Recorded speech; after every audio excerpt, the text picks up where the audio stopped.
Assalamualaikum warahmatullahi wabarakatuh.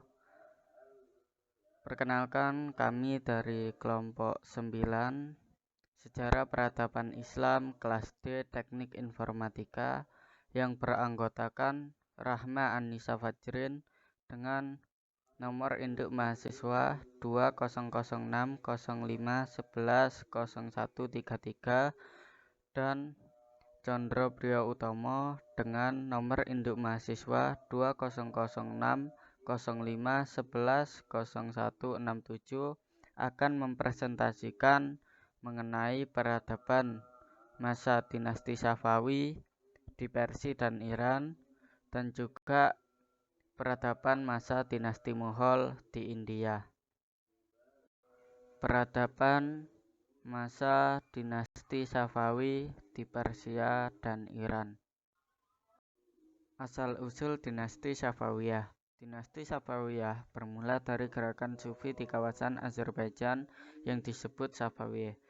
Pendiri gerakan Sufi ini ialah Syekh Safiuddin yang hidup pada tahun 1252 sampai 1334 Masehi, yang berasal dari kota Ardabil di Azerbaijan, Iran. Sebelum menjadi kerajaan, Safawi ini adalah sebuah gerakan atau aliran tarekat yang beraliran Syiah. Dalam perjalanannya, tarekat Safawi ini perlahan-lahan berubah dari gerakan tarekat yang bersifat lokal menjadi gerakan keagamaan yang berpengaruh besar di Persia, Syria, dan Anatolia. Fanatisme terhadap tarekatlah yang memotivasi gerakan untuk memasuki dunia politik. Fanatisme ini terjadi pada masa kepemimpinan Syekh Junaid yang hidup pada tahun 1447 sampai 1460 Masehi. Safawi pun mulai terlibat dalam konflik kekuatan-kekuatan politik yang ada di Persia saat itu. Namun pada masa Syekh Junaid hingga ke cucunya, Safawi selalu kalah dalam konflik. Dan ketika masa Ismail bin Haidar yang hidup pada tahun 1501 sampai 1524 Masehi, kekuatan Safawi bangkit kembali. Dia memperkuat pasukannya sehingga dapat mengalahkan pasukan Aka Konyinlu dengan menaklukkan Tiflis. Di kota inilah Ismail memproklamirkan dirinya sebagai Syekh Ismail I, penguasa satu kerajaan Safawi. Kemajuan dinasti Safawiyah. Masa kekuasaan Abbas I merupakan puncak kejayaan dinasti Safawiyah. Secara politik, ia mampu mengatasi berbagai kemelut di dalam negeri yang mengganggu stabilitas negara dan berhasil merebut kembali wilayah-wilayah yang pernah direbut oleh kerajaan lain pada masa raja-raja sebelumnya. Selain kejayaan tersebut, ada juga kemajuan dalam bidang lainnya seperti dalam 1. Bidang ekonomi, Kepulauan Hormuz dan Pelabuhan Qumrun diubah menjadi Bandar Abbas, dikuasainya lalu dijadikan jalur perdagangan laut antara timur dan barat. Dalam bidang pertanian juga mengalami kemajuan, terutama di daerah bulan sabit subur atau Forlel Grosken. Bidang ilmu pengetahuan, kegiatan keilmuan banyak diadakan di majelis istana seperti kajian teologi, kesejarahan, dan kefilsafatan. Pakar ilmuwan yang selalu tampil waktu itu adalah Bahruddin Al-Syairozi Ibnu Muhammad Damad, ahli dalam bidang filosofi, ilmu sejarah, dan teologi. Bidang pembangunan fisik dan seni. Seni dan arsitek yang bukan hanya berpusat pada ibu kota istana tetapi juga sampai di daerah pedalaman. Seperti terlihat pada Masjid Shah yang dibangun tahun 1661 Masehi dan Masjid Shah Lut Ailah yang dibangun tahun 1603 Masehi. Unsur seni lainnya terlihat pula dalam bentuk kerajinan tangan, keramik, karpet, permadani, dan tenunan, dan lain-lain. Kemunduran dinasti Safawiyah. Setelah wafatnya Abbas I pada tahun 1628 Masehi, kerajaan Safawi diperintah oleh 6 orang raja, yaitu Safi Mirza yang hidup pada tahun 1600 yang memimpin pada tahun 1628 sampai 1742 Masehi, Abbas II pada tahun 1742 sampai 1667 Masehi, Sulaiman pada tahun 1669 sampai 1694 Masehi, Husain pada tahun 1694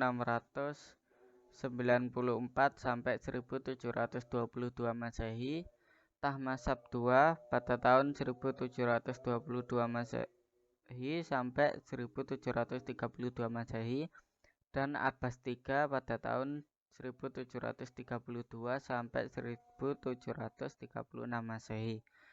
Faktor internal kemunduran kerajaan Safawiyah. Yang pertama, perubahan administrasi pemerintahan. Beberapa provinsi kaya dibawahi pemerintahan pusat yang melemahkan kelompok Qizilbashi yang menguasai daerah provinsi-provinsi. Terjadinya perebutan kekuasaan dalam kerajaan yang disebabkan oleh tradisi penunjukan raja. Dekadensi moral para raja-raja dan watak mereka yang kejam. Faktor eksternal kemunduran kerajaan Safawiyah. Konflik berkepanjangan dengan Turki Utsmani dengan Safawi yang tidak pernah berhenti, mengakibatkan lemahnya kekuasaan Safawi. Kelemahan-kelemahan tersebut mengundang keberanian musuh untuk merampas daerah kekuasaannya, ditambah dengan banyaknya daerah kekuasaan Safawi melepaskan diri dan pemberontakan daerah-daerah yang melepaskan diri terhadap kerajaan. Dari faktor internal dan eksternal di atas, kerajaan Safawi akhirnya mengalami kehancuran dan berakhirlah kekuasaan dinasti Safawi di Persia pada tahun 1736 Masehi. Dinasti Mughal India. Asal-usul kerajaan Mughal India. Berdirinya kerajaan Mughal dilatar belakangi oleh kerapuhan Kesultanan Delhi 1992 sampai 1525 Masehi, tepatnya pada periode Khalji dan Tughlaq, yang kemudian dilanjutkan oleh keluarga Sayyid serta keluarga Lodi. Pada saat itu, kondisi kekuasaan Islam di India mengalami kemunduran dan menunjukkan hal yang sangat rumit, yakni bangkitnya pikiran lama yang percaya bahwa setiap kerajaan yang merdeka adalah khalifah di tengah-tengah lingkungannya sendiri. Sebagai akibatnya, muncul tokoh-tokoh sentral kerajaan dari berbagai daerah yang ada di India. Salah satu tokoh tersebut adalah Ibrahim Lodi, sebagai pewaris Kesultanan Delhi. Tokoh sekaligus raja tersebut adalah orang bahlul dan giat berperang, serta memiliki tekad menegakkan kewibawaan kerajaannya dan tidak mau menjadi boneka siapapun. Dinasti Lodi sempat melakukan tindakan kurang simpatik yang mengakibatkan kerajaannya diserang oleh Alam Khan dibantu Zahiruddin Babur pada tanggal 21 April 1526 Masehi. Pada saat itu juga Ibrahim Lodi beserta ribuan pasukannya terbunuh. Kemudian Zahiruddin Babur mengikrarkan kemenangannya yang kemudian mendirikan kerajaan Mughal. Dalam sejarah disebutkan, pada masa pemerintahan Babur, bangkitlah kerajaan-kerajaan Hindu dan penguasa Muslim yang tidak mengakui kerajaan Mughal. Kemudian kerajaan Mughal dipimpin oleh Humayun yang pada masanya dipenuhi dengan kerusuhan dan pemberontakan. Barulah pada masa cucunya kerajaan Mughal mulai tumbuh dan berkembang.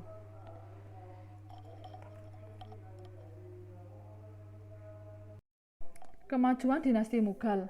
Pada masa pemerintahan Akbar, kerajaan Mughal pada mulanya mengalami kemerosotan. Akbar lalu membentuk landasan institusional, juga landasan geografis bagi kekuatan imperiumnya. Corak pemerintahan Mughal yang dijalankan Akbar adalah sebuah elit militer politik yang pada umumnya terdiri dari pembesar-pembesar Afgan, Iran, Turki, dan juga Muslim asli India. Meskipun elit, pemerintahannya secara resmi adalah warga Muslim. Namun terdapat 29% warga Hindu sebagai aristokrasi Mughal yang kebanyakan mereka adalah Hindus Rajput dan Marathas. Atas kebijakan Akbar ini, maka elit pemerintah didukung secara sama oleh loyalitas dan pengabdian beberapa kelompok nasab bawahan. Kebijakan Akbar tersebut membuat kerajaan Mughal eksis dan mampu meluas wilayahnya di Hindustan dan Punjab, meliputi Gujarat, Rajasthan, Bihar, dan Bengal. Ke arah utara, ia merebut Kabul, Kashmir, Sind, dan Baluchistan. Deccan juga direbutnya pada tahun 1600 Masehi dan meluas sampai ke ujung utara serta beberapa provinsi merdeka di India Selatan. Pada masa Jahangir dan Shah Jahan, kondisi kerajaan Mughal masih tetap stabil dan terkendali sebagaimana halnya pada masa Akbar. Kemajuan yang dialaminya pun hampir sama dengan masa sebelumnya.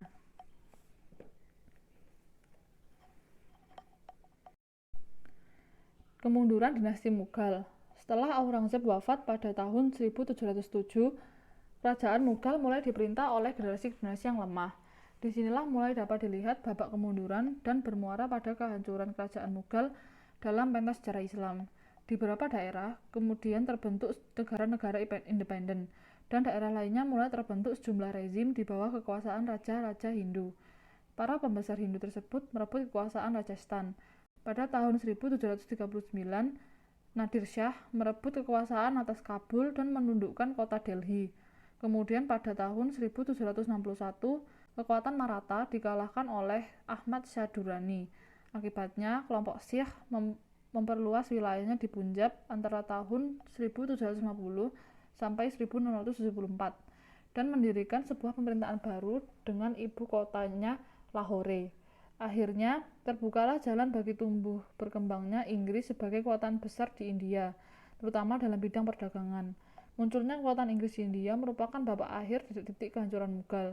Salah satu alasan berkuasanya Inggris di sana oleh karena pengaruhnya yang sangat menonjol dalam bidang perdagangan dan bidang-bidang perekonomian pada umumnya, yang memang sangat diharapkan oleh masyarakat setempat. Inggris mendapat sokongan kuat dari raja-raja Hindu yang memang telah eksis ketika itu. Inggris dengan menguasai Mughal.